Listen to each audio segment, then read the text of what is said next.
Hello, everybody, and welcome. So, as I said in the description here, I'm trying something a bit different. This is Subnautica. Normally I play Minecraft, but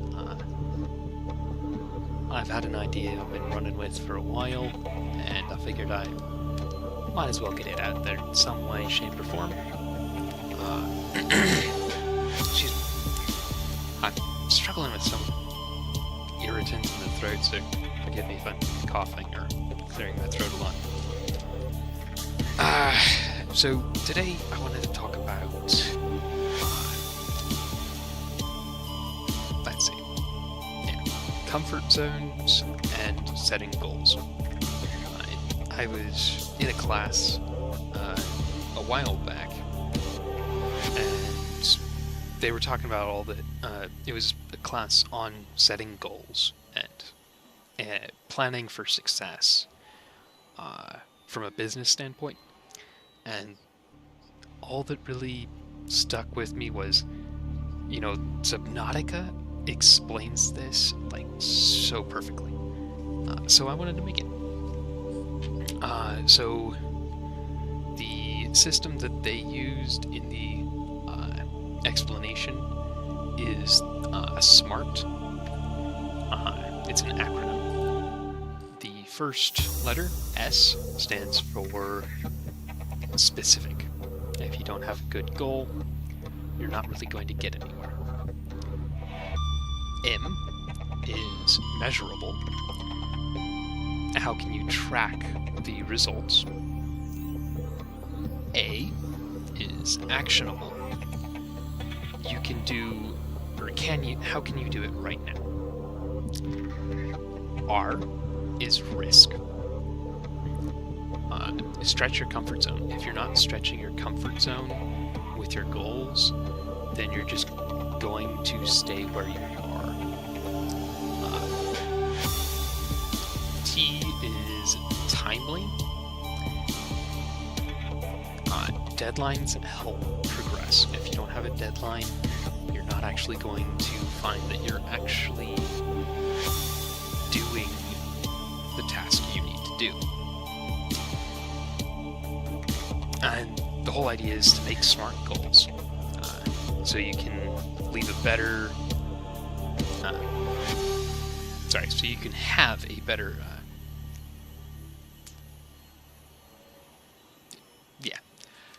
I'm reading an old script I wrote for the original video. It's pretty bad.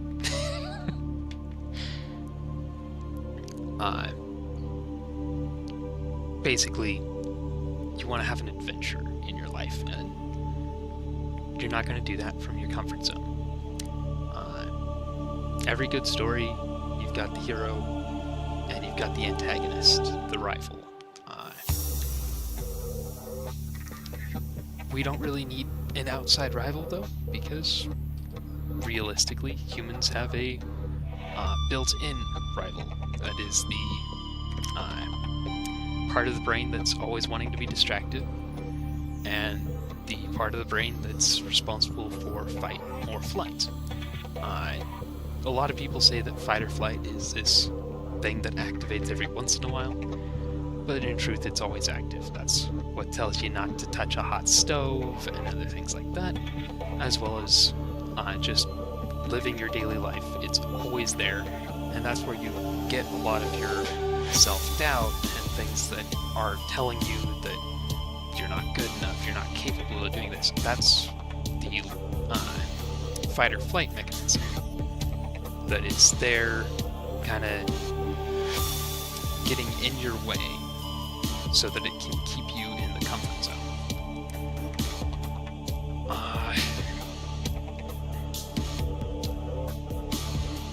Let's see. Already did that.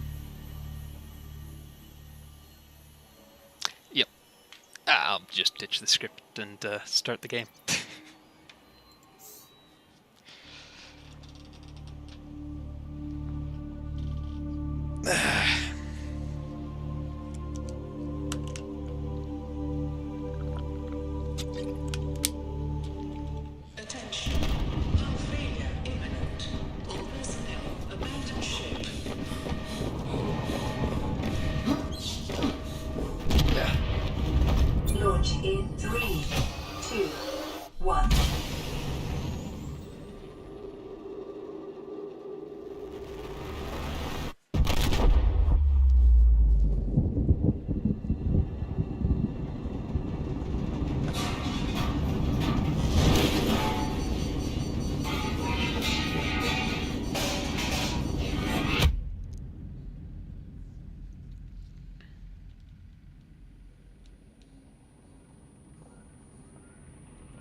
Alright.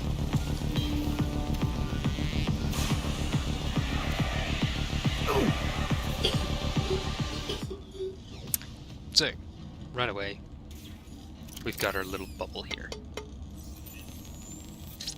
And it's going through all this. You have suffered minor head trauma. This is considered an optimal outcome. This PDA has now rebooted in emergency mode with one directive: to keep you alive on an alien world. Please refer to the databank for detailed survival advice. Good luck. Alright.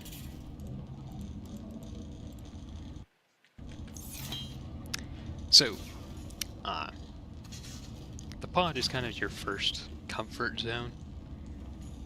Not that it's especially comfortable in here, but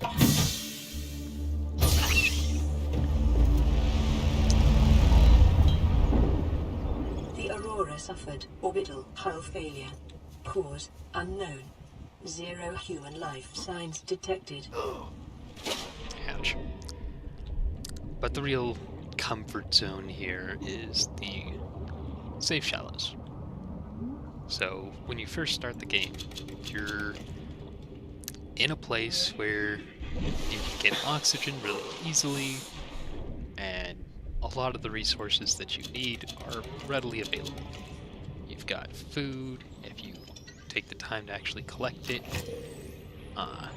There are still some dangers, but for the most part, they're very few and far between.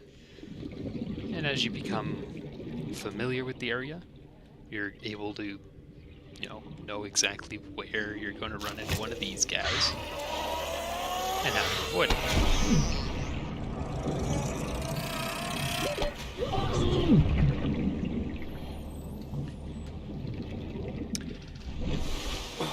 And that develops this area into your first comfort zone.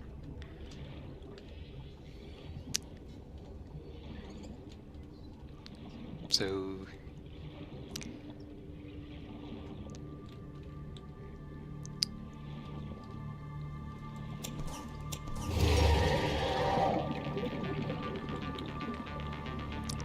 let's head back to the pod.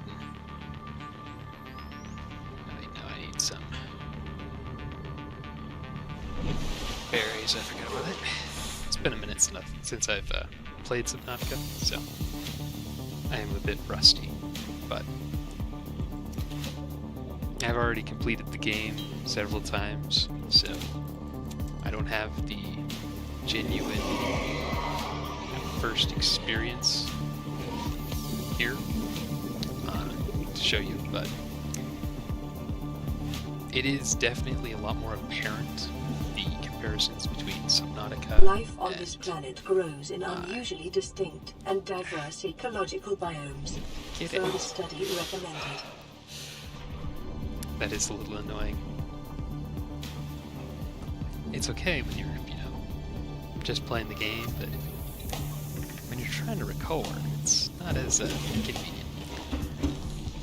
Anyway, so basically, let's see.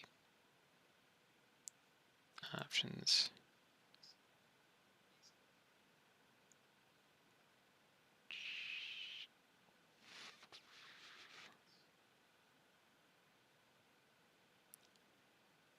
Let's turn music volume down, because that's getting annoying. Okay.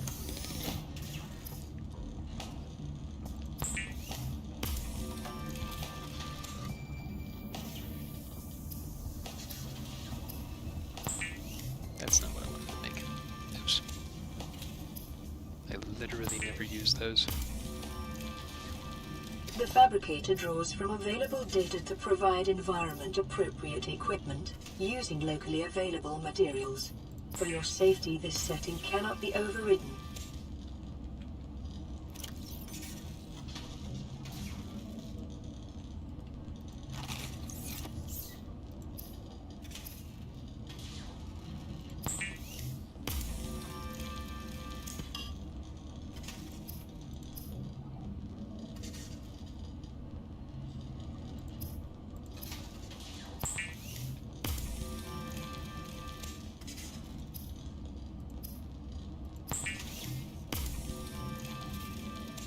Weapons were removed from standard survival blueprints following the massacre on Abraxas Prime.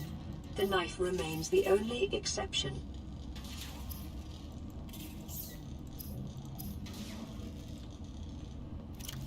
I don't have. Okay. Let's get ourselves a tank here. New blueprint acquired. Alright. Why do I have so many flares? Do you always get that many when you craft them? I can honestly say I've never crafted flares. So.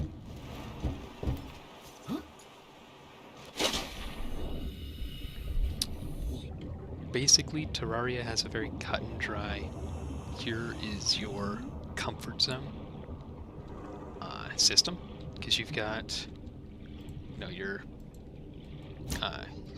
kelp biome over here, which is kind of like just barely outside Alien of life forms may have unexpected applications. Utilizing alien resources is a proven survival strategy. So you've got the kelp zones, which are kind of attached to the safe shallows. And then you, as you progress, oh, that's a nice detail. You'll run into more and more scary environments. And this is especially true for new players, but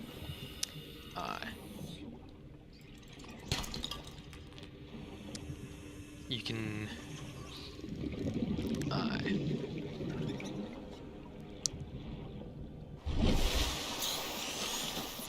as you progress into new areas, you'll find that you will run across situations where you're lacking materials, such as when you get up close to the ship here. It should do it pretty soon.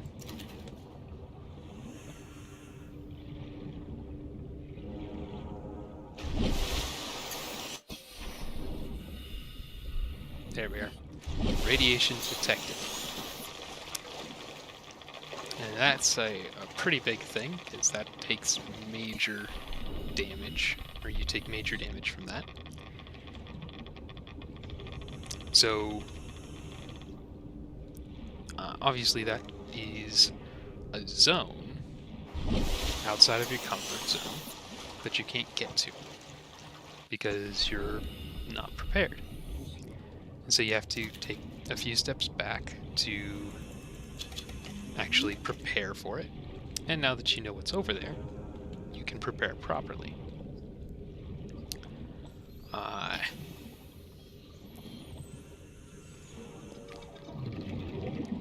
Yeah,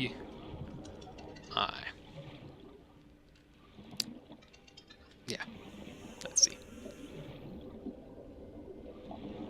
I believe that's a thing in this game as well. I think they ported it over. Yes. Okay, so another important thing about getting out of your comfort zone is setting good goals. And in Subnautica, we can do that really easily by, selecting the things we need. We need a scanner tool, so we select that. And that pops over here. That gives us the list of materials that we need. And let's say the scanner tool is a big goal, alright? It's kind of a minor footnote in the game, but it's an important one. We need 1 titanium and a battery. Well, we don't have a battery. So how are we going to get that? Well, we have to look up the battery and find out what we need to do that. We need to complete all the smaller steps before we can get an in to making the bigger steps. So we now need copper. And I know where copper is, but some people might not. But basically you have to go around until you find copper. And then you can start making significant progress in the game. And it goes like this kind of every step of the way. You need something, and then you end up going into a new zone. And to go into that new zone, you need something else, so you make that.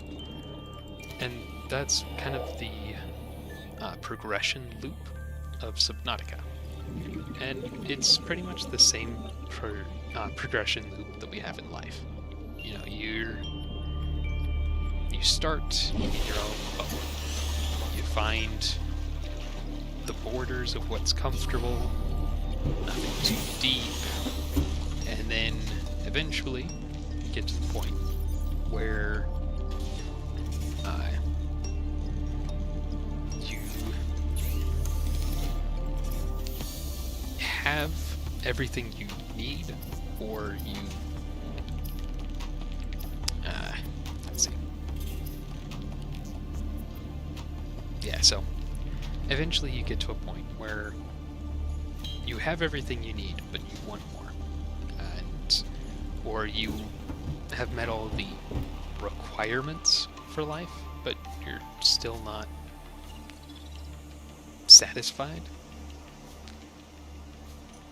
There are still bigger things for you to do. In a Subnautica, that's, you know, getting yourself cured and all that.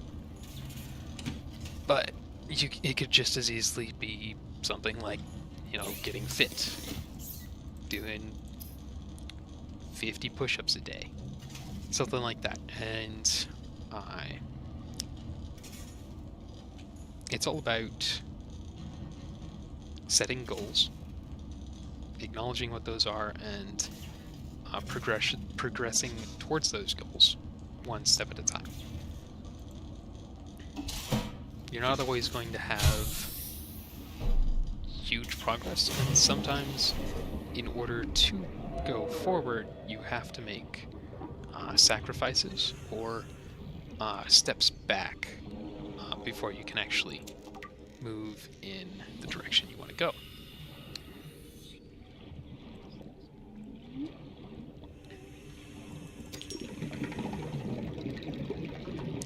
Yeah, I'm obviously not great at explaining this.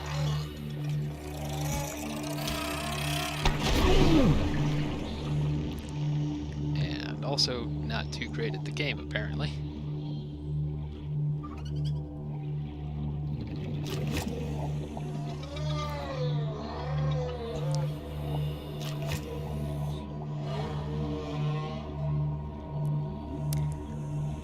But basically, the idea behind it is in order to move in the direction you want to go in, you need to actually be intentional about it. You can't just have a wish and hope you end up there. You've got to take the steps.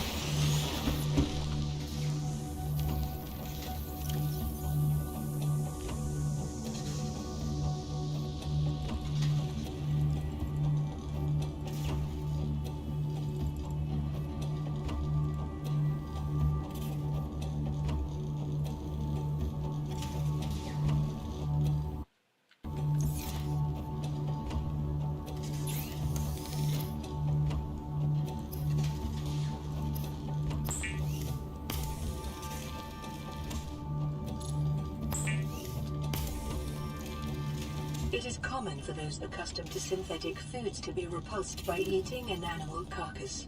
Remember that humans survived this way for millennia. You can too.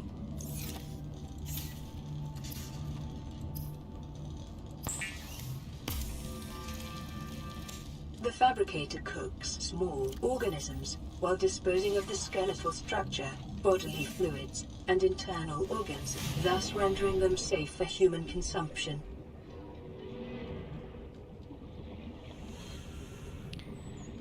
Anyway, so we need copper here.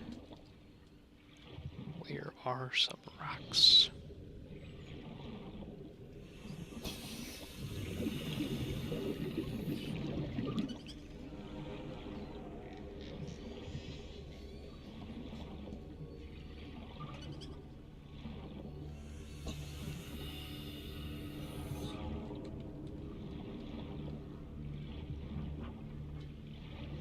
probably swam right past several of them, but as I said earlier, it's Detecting been increased local radiation levels. Trend is consistent with damage to the Aurora's drive core, sustained during planet fall.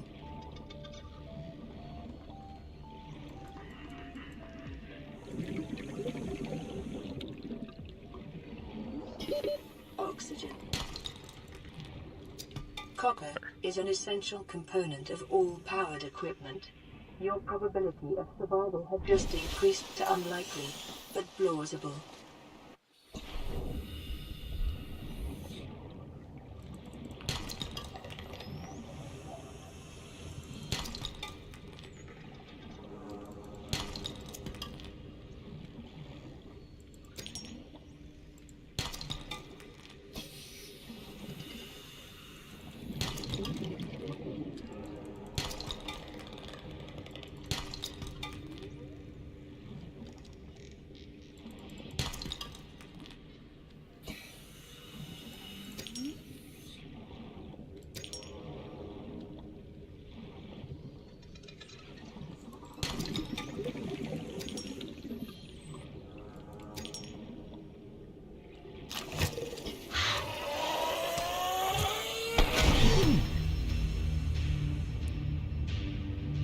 sometimes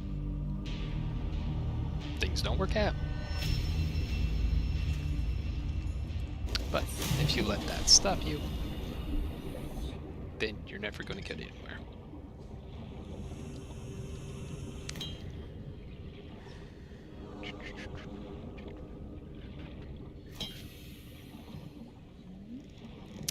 Where was that's over here? Oh, of course I dropped the copper.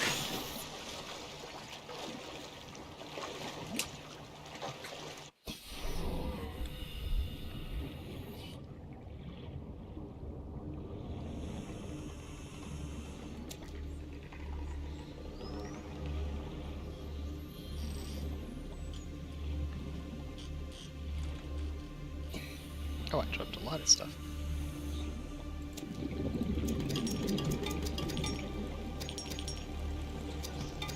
It must have changed how much you drop when you die.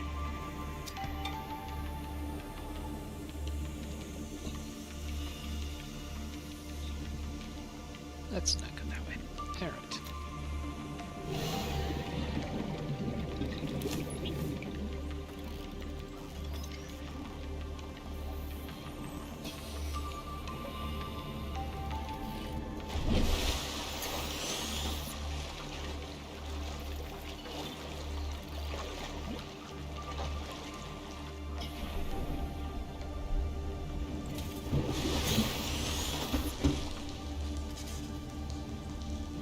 Now let's get this scanner all built up.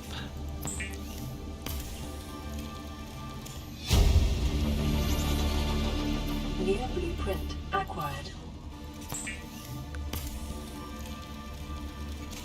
The scanner can be used to synthesize blueprints from salvage technology and to record alien biological data.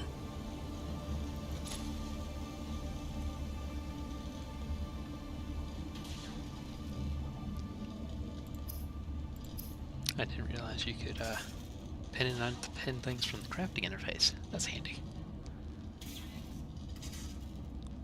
So I need another battery, a computer chip, which requires gold, some copper wire, and then so this,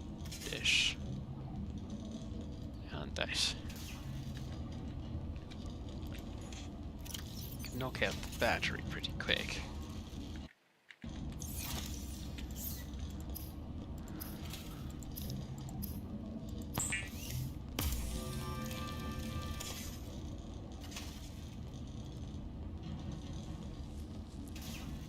So now we just need gold, table, coral, and silver. Silver and gold.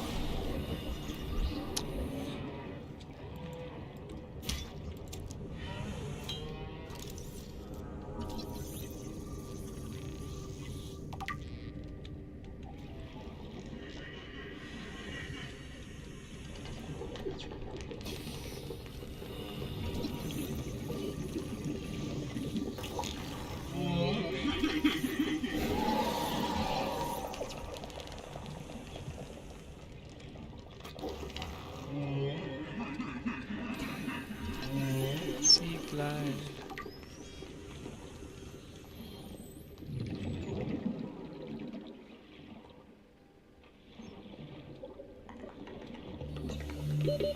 Seconds. Be advised, a common complication for cave divers is loss of orientation, followed by eventual asphyxiation. I don't remember that one.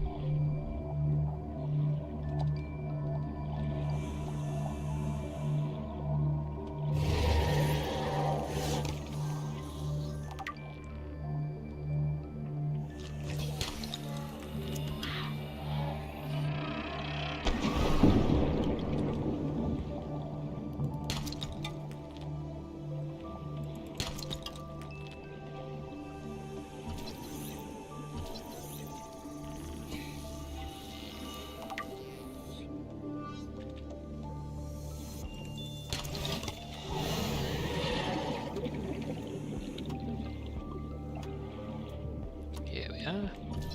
30 seconds.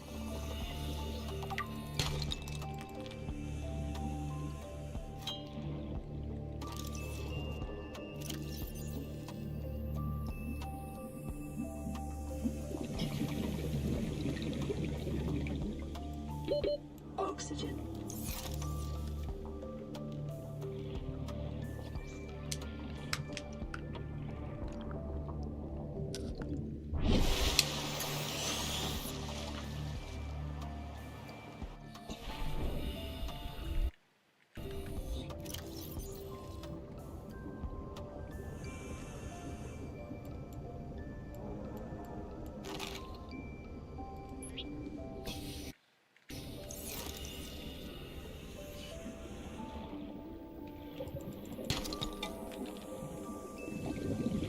Calorie intake recommended.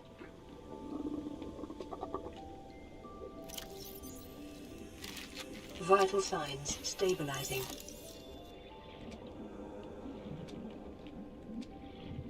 Where did that silver drop to?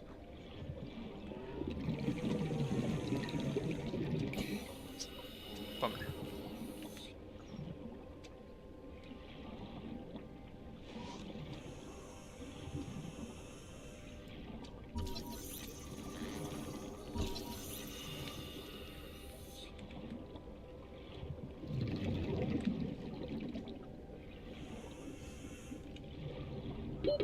Oxygen.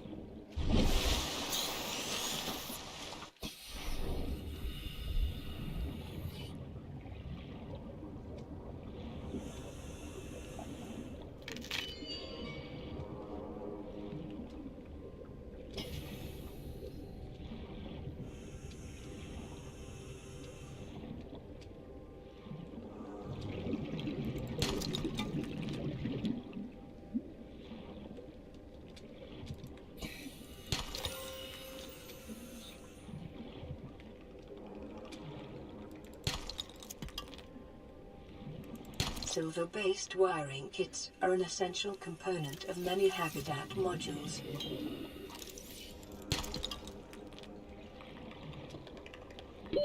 "30 seconds.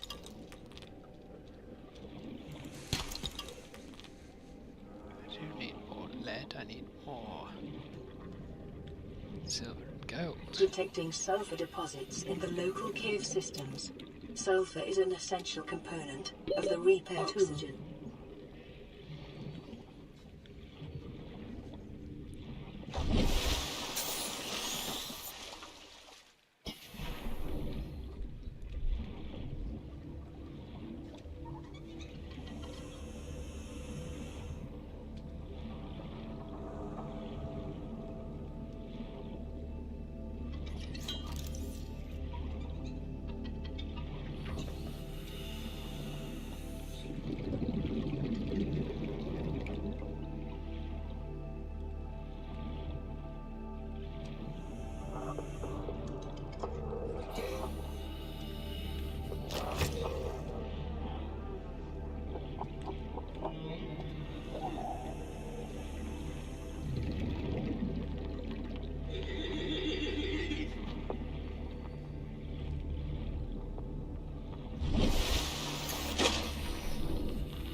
30 seconds.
Lifepod secondary systems online.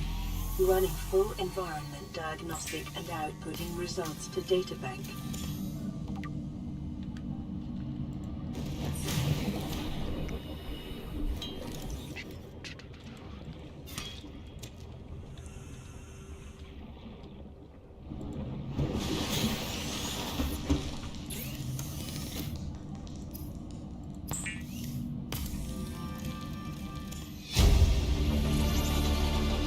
New blueprint acquired. The Builder tool is designed to construct habitats capable of withstanding extreme environmental conditions.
New blueprint acquired.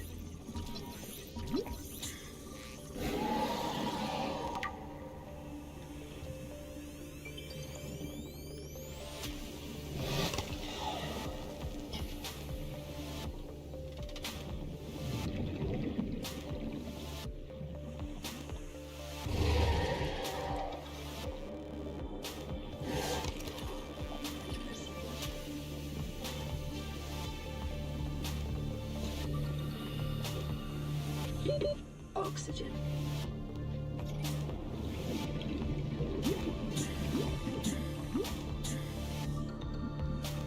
"30 seconds.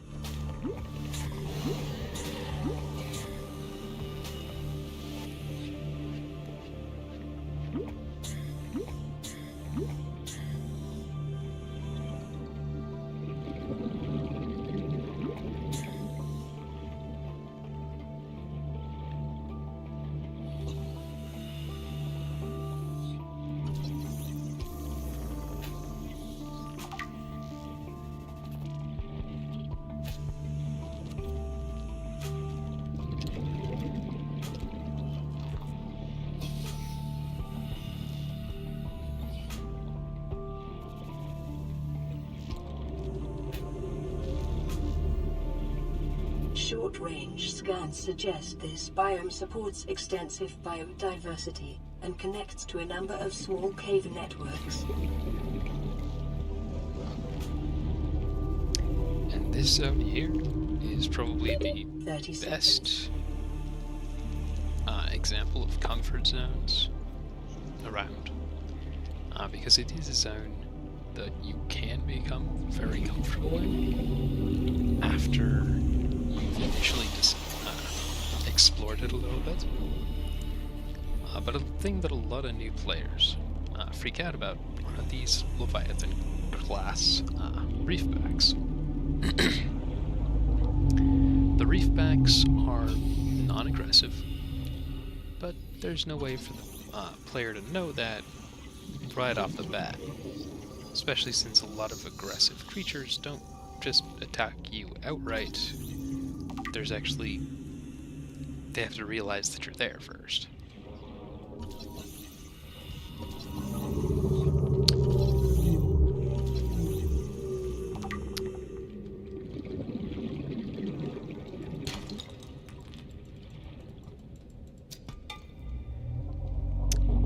So the reefbacks are a great example of that, and then the red grasslands in general are also a pretty good example because Oxygen. let me get some oxygen real quick.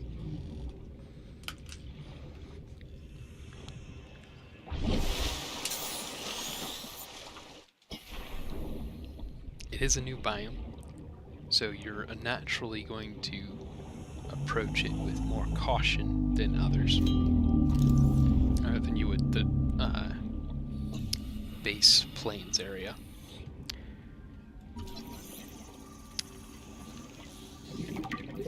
But at least right off the bat, you don't need the oxygen breather, or the enhanced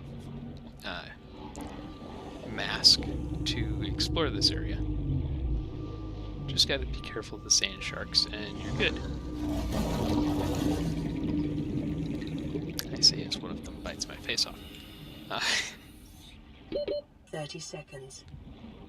But generally, when you first come over here, you have very low oxygen efficiency, so you're going to have to make a lot of trips up back to the surface before you're going to be capable of Self-scan complete. Vital signs normal. Oxygen continuing to monitor. You're not going to be too comfortable exploring the area before you get the sea glide. Then you're able to make the trips up and down a lot faster, which makes it a lot easier to explore the area. Then as you get to points where you get deep enough that Passing you 100 get this, meters. Oxygen efficiency decreased. that kind of gets people a bit freaked out usually, and for good reason.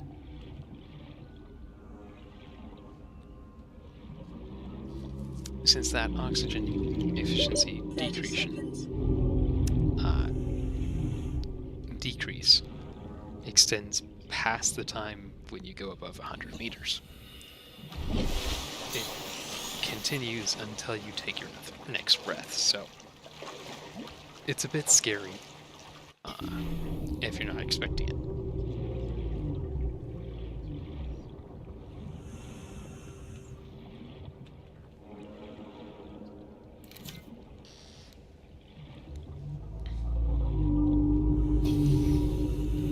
And obviously this applies to every zone.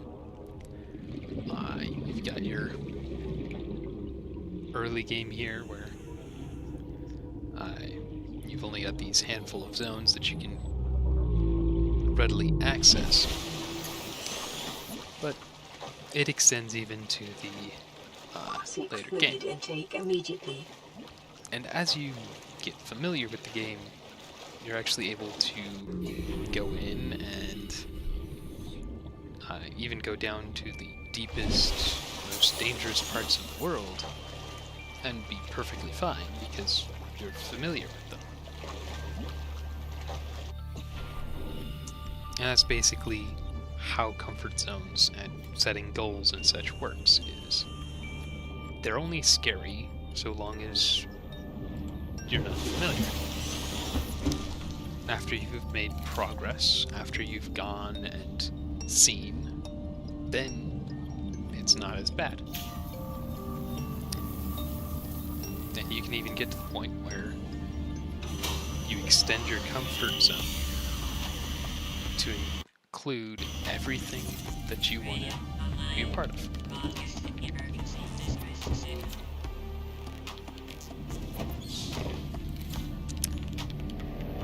But I believe that is everything I had intended to discuss. I'm sure I did a terrible job, but at the very least, I hope that it has inspired you to do something more than sit here and watch this terrible streamer. Well,